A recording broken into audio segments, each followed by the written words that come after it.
Bonjour à tous, bienvenue à notre webinaire aujourd'hui consacré au sujet suivant, comment bien communiquer et garder le contact en période de crise.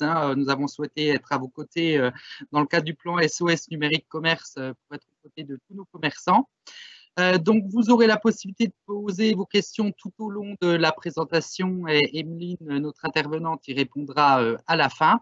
Pour ce faire, il suffit d'activer le volet questions-réponses dans votre interface Teams en cliquant en haut à droite sur l'icône avec le point d'interrogation et les deux bulles.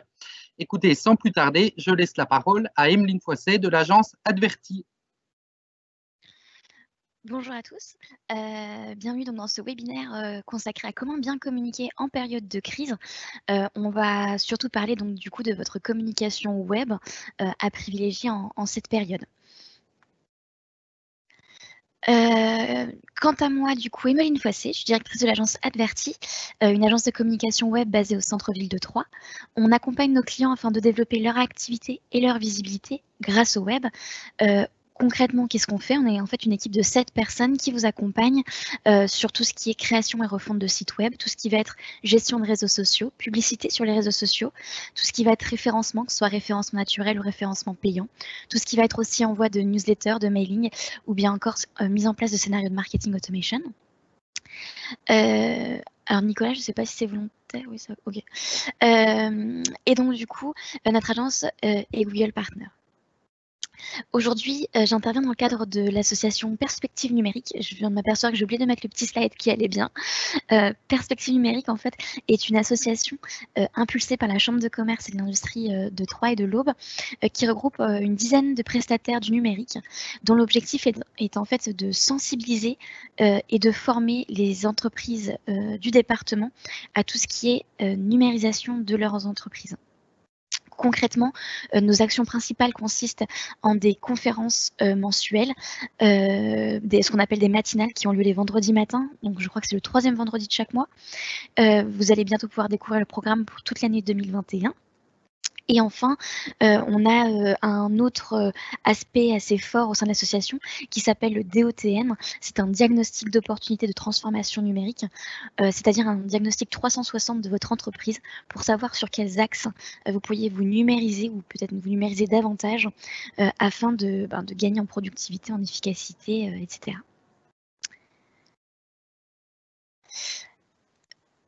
Concrètement, aujourd'hui, qu'est-ce qu'on va voir? Donc 6 grandes étapes.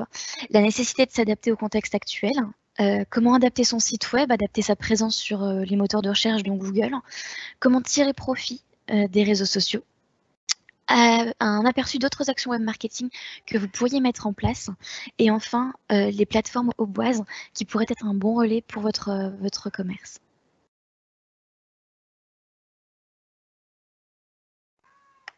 Oh, je suis désolée, ça doit être mon chat que vous entendez. Partie numéro 1, la nécessité de s'adapter au contexte actuel. Forcément, quelques petits chiffres pour mieux comprendre la situation dans un premier temps. 50% des interrogés lors du premier confinement ont répondu que les interrogés passaient moins de temps en magasin à cause du Covid. 59% ont aussi indiqué que des personnes avaient repoussé un achat technologique, attendaient des promotions. Et enfin, 32% des interrogés privilégiaient les achats en ligne ou le retrait en magasin à cause du Covid. Donc ça, c'est pour bien resituer le contexte, surtout que il y a eu aussi des changements, et on va reparler juste avec le slide d'après, lors de ce deuxième confinement. Lors du premier confinement, vraiment avec le côté, on va dire stupéfaction, de nombreuses entreprises ont arrêté complètement de communiquer. Nous, on l'a aussi vu à l'agence, tout simplement. Par contre, là, lors de ce deuxième confinement, on a vraiment vu des entreprises qui étaient motivées pour continuer à communiquer, pour continuer à maintenir le lien avec leur clientèle existante et pourquoi pas tenter de mettre la main sur une nouvelle clientèle, entre autres avec le web, les réseaux sociaux plus spécifiquement. Donc on est vraiment dans une période où les comportements en fait sont en train de changer. En tout cas, une chose est sûre, après ce deuxième confinement, mais c'était déjà le cas lors du premier confinement, la reprise sera facilitée pour les entreprises qui ont continué à communiquer. En cette période, plus que jamais, la communication égale la proximité et le maintien du contact. La reprise sera aussi facilitée pour les entreprises qui ont une identité qui est forte, qui est différenciante par rapport aux autres acteurs sur le marché. Si vous n'arrivez pas à vous distinguer de vos concurrents, à faire la différence, et ben ça va être beaucoup plus dur de reprendre en fait, de reprendre une activité. La reprise sera aussi facilitée pour les entreprises qui avaient déjà entamé une digitalisation, c'est-à-dire concrètement celles qui avaient déjà un site web, déjà une fiche Google My Business quand on cherche leur nom sur Google. Pour celles qui avaient déjà créé une base de données clients, que ce soit avec des adresses email ou avec des numéros de téléphone, là aussi on a un autre moyen de garder le lien. Donc, accès, on va dire, à de nouveaux, on a accès à de nouveaux canaux de communication. Et également pour les entreprises qui étaient déjà présentes et actives sur les réseaux sociaux, là aussi, garder le contact est beaucoup plus facile. Et la communication sur ces réseaux sociaux-là permet justement de rester à l'esprit des internautes, même pendant une phase où normalement ils ne sortent pas. N'hésitez pas à poser vos questions directement dans l'outil. J'y répondrai au fur et à mesure. L'idée, c'est de ne pas vous perdre. Analysez les changements de comportement de vos clients. Selon le secteur d'activité, vous allez peut-être avoir des personnes qui vont acheter davantage en ligne, mais des personnes qui vont continuer à favoriser le conseil d'une personne en local. N'hésitez pas à détecter si vos meilleures ventes sont sur des produits différents de d'habitude. Là, on arrive aussi dans la phase de Noël où les personnes sont en train de commencer à réfléchir à leurs achats. On a récemment vu une étude sortir qui indiquait qu'en fait, la période de réflexion et de début des achats de Noël avait commencé depuis quelques semaines maintenant. Donc, l'idée de communiquer étant de rester à l'esprit des consommateurs. Là, d'autant plus avec la période de fin d'année, si vous voulez pouvoir tirer votre épingle du jeu, c'est le moment. N'hésitez pas aussi à regarder si votre cible a légèrement changé. Typiquement, est-ce que vous avez capté une nouvelle cible, ou bien pas du tout, mais en tout cas, est-ce qu'il y a eu des changements à ce niveau-là? En tout cas, c'est ce que je vous disais, les courses de Noël ont déjà commencé et on observe que les clients sont vraiment attentifs aux valeurs de l'entreprise, à la qualité des produits achetés. Ça, c'était une tendance qui avait déjà démarré bien avant le Covid, avec un retour au local, un retour aux commerçants du coin, un retour à des entreprises ayant des vraies valeurs, ayant une certaine éthique. Là, c'est d'autant plus vrai. N'hésitez pas du coup à travailler votre histoire, ce qu'on appelle en communication le storytelling, pour bien mettre en avant les valeurs de votre marque, de votre entreprise et surtout le caractère différenciant de votre entreprise par rapport à la concurrence.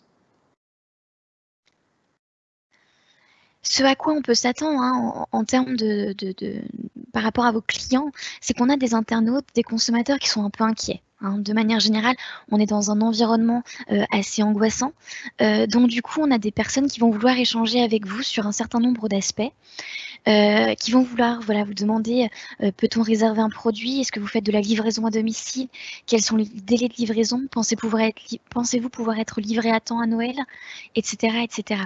Et en fait, toute votre communication dans cette période de crise va consister à rassurer les internautes sur le fait que oui, vous pouvez proposer un certain nombre de produits, ceux-là peut-être que vous ne pouvez pas, mais en tout cas que vous êtes en train de vous adapter et que vous avez aussi d'autres moyens certains moyens de communication qui peuvent être adéquats pour cette période.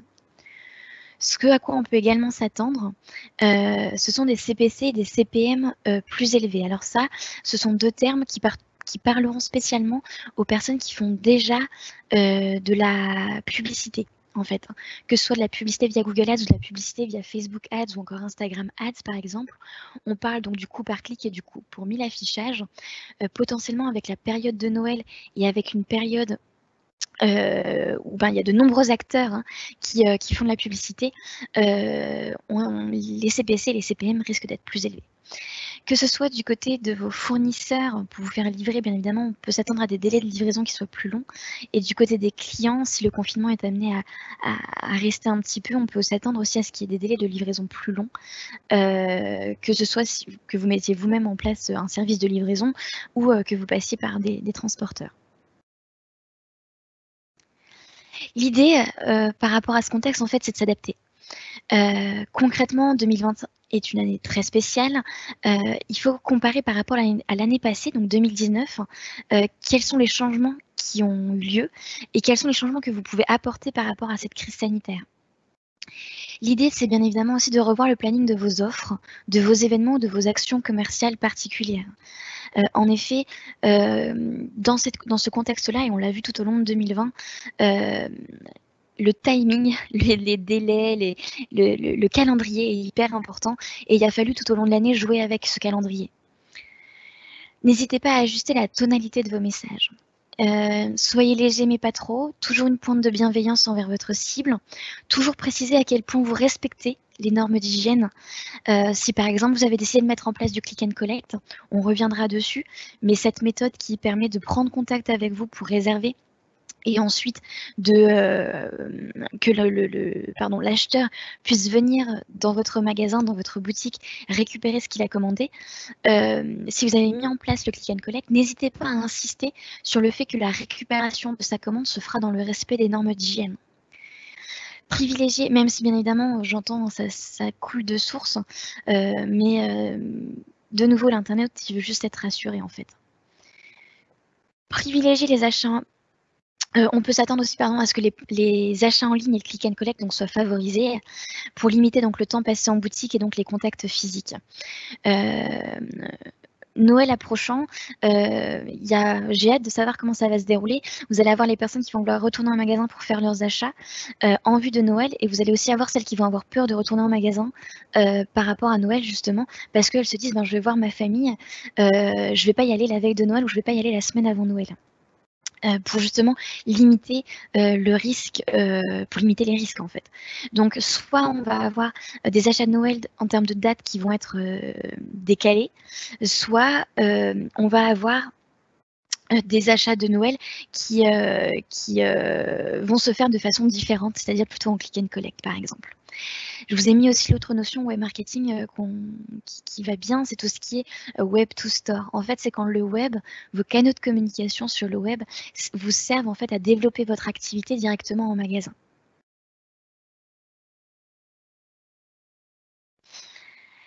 La partie numéro 2, alors je vois qu'il n'y a pas de questions, n'hésitez pas, je vous rappelle, n'hésitez pas à poser vos questions. J'ai aussi ma collègue Solène qui est dans les coulisses pour pouvoir y répondre si jamais on était débordé par les questions. Partie numéro 2, adapter son site web. Ça, c'était la première chose à faire. Dès lors qu'il y a quelque chose qui impacte votre activité, c'est l'une des premières choses à faire. Indiquez ce qu'il en est pour votre activité et les changements qui ont lieu par rapport à votre activité. Est-ce que vous êtes en fermeture totale? Est-ce que vous êtes adapté face à la situation, etc. Ça s'indique sur votre site. N'hésitez pas aussi à indiquer les changements dans la réalisation de l'achat. C'est-à-dire si une personne qui est confinée et vous, votre boutique est fermée, comment est-ce qu'elle peut quand même passer commande? Est-ce que ça passe par la réservation de produits qu'elle pourra venir chercher après le confinement? Est-ce que ça passe par l'email, par le téléphone, par Messenger? Est-ce que vous avez mis en place du click and collect? Est-ce que vous avez mis en place un site e-commerce? Est-ce que vous avez mis en place tout simplement juste une valorisation de vos produits sur votre site normal? C'est-à-dire non, la personne ne peut pas aller jusqu'à l'achat, mais en tout cas, elle peut bien visualiser vos produits, elle peut bien visualiser les caractéristiques de vos produits, les prix, etc. N'hésitez pas aussi à valoriser vos produits sur Facebook et Instagram. On a par exemple plusieurs boutiques troyennes dans le secteur du vêtement qui se sont mises à faire des albums photos, par exemple, sur Facebook et sur Instagram, des produits en fait qu'elles vendaient dans leur boutique. Mais sauf que au lieu de valoriser ces produits dans leur boutique, en fait, elles ont fait un shooting photo avec les moyens du bord de tous les produits en fait qu'elles avaient dans la boutique et la personne le montre tous les dimanches à 16h par exemple. Donc il y a un petit côté teasing aussi tout au long de la semaine et le dimanche elle montre ses nouveaux produits. Là, l'idée, c'est clairement de maintenir le contact avec sa cible, mais c'est aussi en cette période un petit peu creuse, un petit peu morose, de pouvoir quand même générer du chiffre d'affaires. Vous avez aussi, et ça je vous encourage à vous tourner vers votre banque, il y a de nombreuses banques qui ont mis en place des systèmes, non pas de paiement en ligne comme on pourrait l'entendre sur un site e-commerce, mais des générations en fait de liens en fait que vous envoyez à la personne qui veut acheter le produit, et en fait elle procède à l'achat sans que ce système de paiement en fait soit directement mis en place sur un site. Typiquement pour une personne qui vous contacte via votre Messenger, via votre compte Facebook, via téléphone ou autre, et ben en fait ça permet de récupérer la somme et que la personne puisse venir chercher sa commande directement en boutique par la suite, sans qu'il y ait de transactions financières sur place qui peuvent peut-être freiner un petit peu les personnes qui ne souhaitent pas toucher de TPE ou ce genre de choses. En tout cas, en cas de click and collect, de nouveau, hein, j'insiste pas mal là-dessus, n'hésitez pas à indiquer que vous respectez les gestes barrières. L'autre solution qui a connu un succès assez impressionnante déjà lors du premier confinement, c'est la mise en place d'un chat directement sur les sites web des entreprises. Là, je vous ai mis une capture d'écran sur un site. Alors, ça peut se présenter de plein de façons différentes. Vous avez soit la possibilité de mettre en place un chat Messenger directement sur votre site web, soit d'utiliser un logiciel tierce. Je vous en ai mis un exemple, TalkTo, qui est un logiciel gratuit avec application mobile qui vous permet un peu, en fait, dès lors qu'une personne vous contacte, de recevoir un peu comme un SMS en fait, et de commencer à échanger avec la personne. Là, l'idée, c'est de désacraliser la prise de contact. Au lieu de remplir un formulaire où la personne va laisser ses coordonnées, que ce soit son numéro de téléphone, son adresse email ou autre, là, vraiment, la personne, elle est juste dans l'échange avec vous, et si vraiment elle est intéressée par votre produit, par votre service, elle ira jusqu'au bout, elle ira plus loin. En tout cas, ça permet d'échanger avec les internautes pour répondre rapidement à leurs questions. Dans cette période, clairement, ça permet d'humaniser la relation que vous avez avec votre cible. Partie numéro 3, alors je vérifie juste quelque chose parce que je vois qu'on n'a toujours pas de questions et je veux juste m'assurer que ce n'est pas un bug.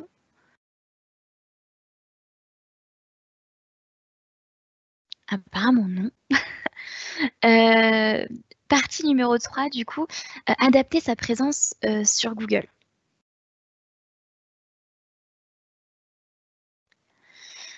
Déjà, tout d'abord, il faut absolument adapter vos informations sur votre fiche Google My Business. Pour rappel, la fiche Google My Business, c'est la fiche qui apparaît à droite quand vous êtes sur PC et que vous cherchez le nom de votre entreprise. Ça, vous avez la main dessus. Alors attention, pour modifier les informations de cette fiche, il faut passer par votre compte Google My Business et ça ne sert à rien de faire le test de modifier votre fiche en direct sur le côté droit de votre PC. Là, il faut vraiment prouver que vous êtes l'administrateur de votre fiche pour pouvoir faire ces modifications-là. Sinon, ce seront juste des suggestions qui ne seront pas forcément prises en compte par Google. Si vos horaires, par exemple, ont changé temporairement à cause du Covid, si vous avez développé de nouveaux services, exemple la livraison à domicile, la réservation de produits, le click and collect, etc., on vous encourage aussi à poster, à faire des posts éphémères. Les posts éphémères, c'est une fonctionnalité qui a été mise en place il y a à peu près 1 an et demi par Google, qui permet un petit peu comme un post Facebook au final, de mettre une image et du texte pour relayer une information spécifique. Ce sont des posts qui ont une durée de vie de 7 jours maximum et qui permettent, lorsqu'une personne cherche votre nom directement dans Google, d'avoir vraiment un maximum d'informations sur comment est-ce que vous vous êtes adapté à cette situation. Le but, c'est vraiment là de communiquer sur les informations importantes de votre entreprise. Typiquement, si vous relayez des informations importantes sur Facebook, on vous encourage tout simplement à faire un copier-coller de cette information-là, directement sur votre fiche Google My Business. Littéralement, même si vous ne vous y connaissez pas, ça prend 1 minute. Donc vraiment, c'est une visibilité supplémentaire dont il serait bête de se passer. Pour ceux qui sont les plus motivés, qui ont aussi un budget à débloquer, surtout pour ces fêtes de fin d'année, vous pouvez réfléchir au lancement d'une campagne Google Ads, ce qu'on appelle aussi le référencement payant. Là, l'idée, ça va être de créer des annonces afin d'être visible rapidement en haut des pages de Google sur des termes qui vous importent. Exemple, vous êtes une société de jeux de société, de vente de jeux de société sur 3, vous pourriez réserver dans la zone géographique de l'Aube, pourquoi pas, des mots-clés du type jeux de société 3, acheter jeux de société, etc. Pour que dès lors que des personnes dans l'Aube fassent une recherche avec les termes qui correspondent à votre activité, vous puissiez avoir votre annonce qui apparaît sur la première page des résultats de recherche, donc sur la première page de Google. Je ne peux pas vous donner une idée de budget comme ça. Je suis désolée. Parce qu'en fait, c'est variable de tellement de paramètres, ça dépend de tellement de paramètres que je ne peux pas vous dire vous en aurez pour 500 € par exemple. C'est pas possible. Ça dépend de votre secteur, de la concurrence qu'il y a sur le secteur en termes de Google Ads, de la zone géographique que vous ciblez. Selon si vous ciblez l'Aube, le Grand Est ou la France, forcément, vous vous doutez bien que ça ne peut pas être le même budget. Selon la popularité des mots-clés, si les mots-clés que vous réservez, que vous souhaitez, qui correspondent à votre activité sont énormément recherchés, forcément, vous pouvez vous attendre aussi à ce que le budget soit plus élevé.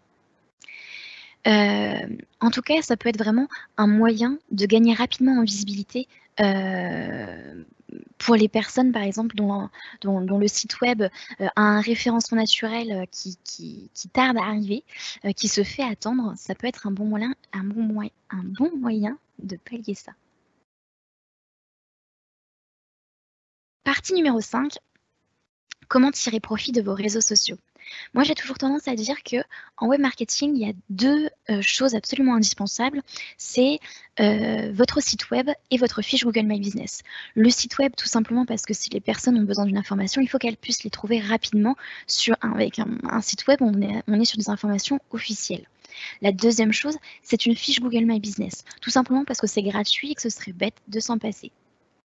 Le troisième aspect, très important, mais qui pour moi devient de plus en plus obligatoire aujourd'hui, c'est vraiment les réseaux sociaux. Aujourd'hui, toute entreprise a un intérêt, par exemple, à avoir une page Facebook. Instagram aujourd'hui est vraiment en train de devenir aussi un réseau social grand public. Par contre, c'est beaucoup plus difficile d'y aller quand vous êtes une entreprise de service ou quand vous n'avez pas de produits directement à montrer. Mais en tout cas, ce sont vraiment les deux réseaux sociaux phares principaux. On peut aussi ajouter par exemple YouTube pour tout ce qui est vidéo. On peut également ajouter Snapchat ou encore TikTok sur des cibles qui sont plus jeunes.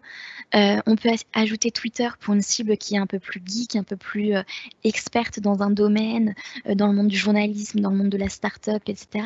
Mais en tout cas, aujourd'hui, chaque entreprise a un intérêt à rejoindre au moins un réseau social. Donc là, l'idée, c'est en cette période, comment tirer profit des réseaux sociaux. En tout cas, une chose est sûre, il faut absolument continuer à communiquer sur les réseaux sociaux, même quand la période, on pourrait dire, ne s'y prête pas forcément. De nouveau, c'est ce que je vous disais tout à l'heure en introduction, communication aujourd'hui égale maintien de la relation client, maintien de la proximité, etc. La stupéfaction du premier confinement a laissé place à un réel besoin de communiquer, de se rapprocher de ses clients. Donc, n'hésitez pas à continuer à publier. Si vous travaillez avec un calendrier de publication, ce que je vous encourage à faire, n'hésitez pas à l'adapter en fonction de la situation. C'est ce que je vous disais en 2020, les calendriers de publication ont eux aussi beaucoup été amenés à être modifiés, mais quel que soit le cas, ça reste un gain de temps. Pour ceux qui ne savent pas ce qu'est un calendrier de publication, il s'agit soit d'un Excel, soit d'un logiciel tierce que vous pouvez utiliser, qui vous permet d'avoir une visibilité sur les publications à venir que vous allez faire. L'idée, c'est une bonne fois pour toutes de se caler un moment, ça peut être 2 heures, une après-midi, peu importe, pour déterminer l'ensemble des publications que vous allez faire dans les prochains jours et les prochaines semaines. On part en fait du principe que se poser une bonne fois pour toutes pour faire ces publications-là vous fait gagner du temps par rapport à la publication au coup par coup de vos publications sur les réseaux sociaux. Donc le calendrier de publication, vous mettez les thématiques, si vous êtes motivé pour déjà rédiger le texte, vous pouvez, vous indiquez la date à laquelle vous allez les publier, etc. Et vous avez vraiment une visibilité de ce qui va, une visibilité en fait de ce que vous allez évoquer sur vos réseaux sociaux. N'hésitez pas à utiliser les stories et les lives. Tout à l'heure, je vous prenais l'exemple d'une boutique troyenne qui présentait ses produits, donc ses vêtements, tous les dimanches à 16 h avec des albums photos, etc. Il y a une autre boutique qui a décidé de faire, alors je ne sais plus, mais c'est un rendez-vous fixe aussi, mais en tout cas, un live sur les réseaux sociaux, un live plus particulièrement sur Facebook et Insta, à heure fixe, pour justement faire la promotion de ces produits. De nouveau, là, on est dans le côté teasing, on est dans le côté maintien de la relation client, hyper important. Et en plus, les lives sont une fonctionnalité en fait qui fonctionne vraiment bien. Ça permet de présenter des produits, mais aussi des offres, etc. C'est vraiment une fonctionnalité assez accessible. C'est-à-dire, il vous suffit d'avoir soit un PC, soit un smartphone, donc plutôt on va dire un bon smartphone quand même pour que la qualité de l'image soit intéressante et ça permet en fait de vous faire connaître de cette façon. L'avantage du live, c'est que quand vous le lancez, alors je vous encourage de faire des lives quand même un petit peu longs, ne pas faire de live inférieur à 10 minutes parce que tout l'intérêt du live en fait va être que les personnes qui suivent votre page vont être notifiées quand elles vont se connecter à leur Facebook ou à leur Instagram pendant cette période-là. Messenger et WhatsApp Business. Alors là, du coup, j'ai été surprise lors du premier confinement, mais je vois que ça a changé lors du deuxième confinement et j'en suis ravie. C'est qu'en fait, les entreprises ont oublié qu'en fait Messenger pouvait être un très bon canal de communication pour justement répondre aux questions, pour répondre, pour maintenir en fait le contact avec leur cible. Si vous avez une page Facebook, n'hésitez pas à l'utiliser comme moyen de vous contacter pour réserver, commander, etc. On a vu par exemple des restaurateurs troyens indiquer qu'ils prenaient les commandes sur Messenger. Ben ça, c'est parfait. La personne, elle peut réserver à n'importe quand, elle peut commander à n'importe quand, pardon, pour aller plus tard en click and collect, réserver directement et venir chercher la commande. Donc, hyper intéressant. N'hésitez pas aussi à paramétrer, par exemple, les questions les plus fréquentes sur votre chat Messenger. Comme ça, ça permet à l'internaute en fait, de gagner encore du temps lors de sa prise de contact avec vous. Il voit les questions les plus fréquentes posées à votre entreprise.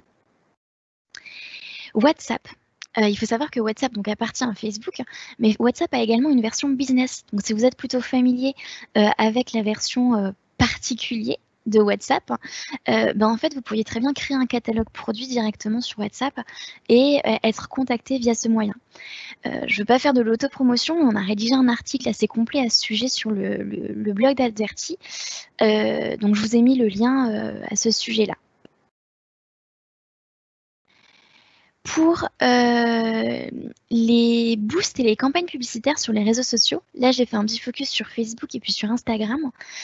Si vous êtes administrateur d'une page, à chaque fois que vous publiez sur Facebook ou sur Insta, vous avez un petit bouton bleu qui apparaît sous la publication et qui vise à mettre en avant, à booster en fait, à mettre en avant la publication que vous venez de poster. Ça, vous pouvez très bien le faire vous-même. Ça ne requiert aucune compétence spécifique. Vous pouvez vraiment mettre en place votre propre boost tout seul. Vous pouvez faire un test avec 10, 20 ou 30 € par exemple. L'idée étant que votre publication gagne en visibilité en allant toucher davantage de monde et potentiellement des personnes qui ne vous connaissent pas. Attention, cependant, à bien définir votre cible. Parce que l'idée, c'est de ne pas jeter votre argent par les fenêtres. Donc, avoir une cible qui est beaucoup trop large, avoir par exemple dans l'Aube, je sais pas, 100 000 personnes, posez-vous la question de savoir si vraiment votre cible correspond bel et bien à 100 000 personnes. Je suis désolée, du coup, j'ai mon chat qui est pénible, je vais le mettre sur mes genoux, comme ça vous l'entendrez moins. Je vous présente Napo. Donc du coup, si votre budget est plus important, par contre, je vous encourage à ne pas forcément passer par le boost de publication, mais à passer par le business manager. Voilà. Le business manager, c'est quoi? En fait, c'est la partie campagne publicitaire de Facebook et d'Instagram. Typiquement, si vous avez un budget qui est supérieur à 500 € pour la promotion de votre entreprise, je vous encourage à passer via cet outil. C'est un outil qui est mis à disposition par Facebook, parce qu'aussi je vous rappelle qu'Instagram appartient à Facebook et que vous pouvez directement faire la promotion de votre entreprise directement via cet outil-là. Si votre budget est plus important, c'est vraiment hyper important de passer par cet outil parce que ça vous permettra également de faire comment on appelle ça, des tests en fait de messages. Bah oui, quand vous faites une publication sur Facebook ou sur Insta, vous l'avez travaillé certes, mais vous n'en savez rien si c'est vraiment le message qui fonctionnera le mieux auprès de votre cible. Là, l'idée, en passant par le business manager et avec un budget plus important, c'est de faire des variantes, des tests du message afin de savoir quel est le message qui fonctionne le mieux, qui a le plus d'impact. Je vais vous prendre un exemple très concret. Est-ce que aujourd'hui, si vous lancez une campagne via le Business Manager et que vous faites des tests, est-ce que si vous insistez davantage sur le prix, la campagne va mieux fonctionner? Est-ce que si vous insistez davantage sur la proximité avec vos clients, la publicité va mieux fonctionner? Ou bien encore, si vous insistez davantage sur le respect des gestes barrières, est-ce que ça va mieux fonctionner? Vous en savez rien. Donc, du coup, l'idée, c'est vraiment de faire ces tests-là afin d'avoir des données qui vous indiquent quels sont les messages publicitaires qui fonctionnent le mieux. Un aperçu donc des autres actions web marketing que vous pouvez avoir en cette période, je vous en ai cité 3. Vous pouvez décider par exemple de mettre en place des offres flash pour jouer sur l'urgence. Ça, c'est un concept marketing vieux comme le monde. Forcément, s'il y a une offre spécifique qui a lieu uniquement sur 48 heures, le côté urgence fait que le consommateur va être motivé à prendre une décision plus rapide. Vous pourriez aussi décider d'envoyer une newsletter. La newsletter, du coup, bien évidemment, le prérequis, c'est d'avoir une base de données clients et bien évidemment une base de données de clients qui ont donné leur accord pour recevoir la newsletter. Troisième action web marketing qui peut être intéressante, la mise en place de chèques cadeaux. Là, l'idée, c'est d'avoir des chèques cadeaux qui sont achetés aujourd'hui, mais qui sont dépensés plus tard. Typiquement, on a aussi vu par exemple plusieurs restaurateurs troyens mettre des chèques cadeaux en place directement avec TripAdvisor, entre autres, je crois, ou La Fourchette, peut-être, je ne sais plus, l'un des deux.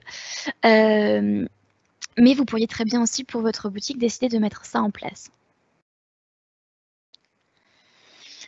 Et enfin, dernière partie, les plateformes au bois qui pourraient vous être d'une certaine aide en cette période.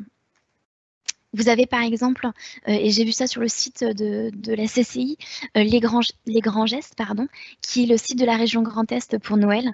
Donc là, l'idée, c'est de valoriser les entreprises de la région qui sont capables qui fournissent en fait des produits pour la période de Noël. Vous avez également Illico qui est sorti en septembre, mais qui forcément a connu un succès important depuis le début de ce deuxième confinement, qui est une marketplace troyenne pour tout ce qui est alimentaire. Et vous avez aussi des groupes Facebook dédiés à la situation, mais des groupes Facebook vraiment locaux. Vous avez bien sûr Solidarité Entre Bois, qui doit être le plus gros groupe Facebook à l'heure actuelle dédié à la situation. Vous avez aussi Soutien aux commerçants et aux producteurs au bois. Et vous avez aussi Commerçants et Professionnels, se soutenir face à la crise, qui est un groupe Facebook lancé par le Rucher Créatif, sauf erreur de ma part. Il en existe certainement d'autres, mais je vous encourage à vous tourner vers la CCI si vous avez des questions sur comment est-ce que certaines plateformes locales peuvent vous faire bénéficier d'une certaine visibilité. Du coup, c'est tout pour ce webinaire. N'hésitez pas à poser vos questions. Je reste encore quelques minutes à surveiller si quelques questions sont là. Hop. Rebonjour Nicolas. Du coup, je me suis inscrite pour développer My Business sur Google. J'ai un code à recevoir pour finaliser et surtout pour la prise en compte. On doit m'envoyer les codes par courrier. Je ne reçois rien après 2 demandes. Que faire? Attendre combien de temps? Alors en effet, quand vous créez pour la première fois en fait votre fiche Google My Business, et à chaque fois en fait que vous changerez aussi l'adresse de votre entreprise, ne serait-ce qu'une majuscule, vous allez recevoir un code, donc 4 chiffres, afin de valider en fait que vous êtes bel et bien présent dans le local, le siège social que vous avez indiqué. Normalement, c'est vraiment censé arriver sous 5 jours, donc c'est vraiment étrange que vous n'ayez rien reçu. Il faut savoir qu'ils sont débordés en ce moment. Par contre, vous avez moyen de les contacter par email et par chat directement quand vous cherchez par exemple Google My Business Support sur sur Internet, vous allez tomber sur la partie dédiée à la prise de contact avec Google My Business et ils vous donneront certainement plus d'informations que moi. Si en plus vous en êtes à votre deuxième essai, n'hésitez pas à les contacter. J'ai Manon qui nous demande est-ce qu'il est important pour la communication sur les réseaux sociaux de toujours communiquer le même jour et à la même heure? Non, pas du tout. Là, c'est vraiment pas du tout. En fait, là, l'idée, les exemples que je vous prenais, par exemple, de cette entreprise qui postait le dimanche à 16 h, c'est parce qu'il y avait ça fait partie, on va dire, d'une stratégie, c'est-à-dire que toute la semaine, elle parle de ce qu'elle va présenter le dimanche, et le dimanche, elle présente vraiment tout un ensemble de choses. Donc, c'est pas forcément important de publier toujours à la même heure, sauf quand, bien évidemment, vous vous engagez à le faire. Moi, je vous encourage surtout à regarder la partie statistique de vos réseaux sociaux pour savoir, en fait, à quelles heures et à quel jour publier. Parce qu'en fait, vous avez accès à ces informations-là directement depuis la partie administration. Et en fait, ce sera beaucoup plus pertinent de poster quand votre cible, en fait, et quand votre audience est connectée. Mais bien sûr, je réitère, oui, par rapport à ces entreprises-là qui ont fait le choix de présenter un certain nombre de choses à un moment défini, l'idée, c'est de communiquer autour de ce jour-là, en fait. Est-ce qu'il y a d'autres questions ?